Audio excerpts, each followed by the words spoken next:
कहानी। दोस्ती का वादा। अहमद और फहद बचपन के दोस्त थे। एक ही गली में खेलते, एक साथ स्कूल जाते और एक दूसरे के बिना एक लम्हा भी नहीं गुजारते थे। वक्त गुजरा, दोनों बड़े हुए। कभी कभी छोटी छोटी बातों पर उलझ जाते, मगर फिर एक दूसरे को मना लेते।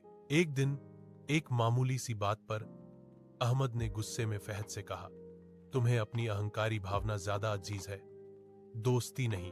फहद चुप रहा।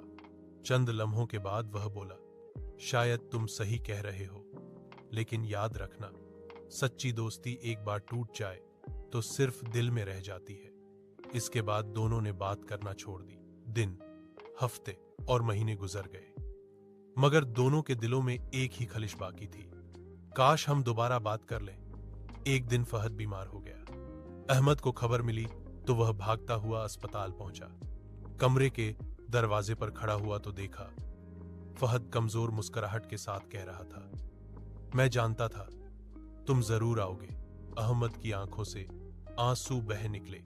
वह फहद के पास बैठकर बोला, मैं तुमसे नाराज नहीं था, बस खुद से नाराज था। सच्ची दोस्ती कभी खत्म नहीं होती, सिर्फ थोड़ी देर खामोश हो जाती है।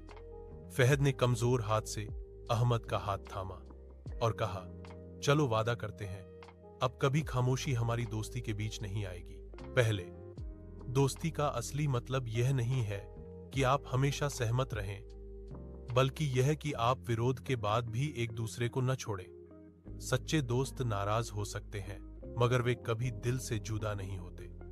धर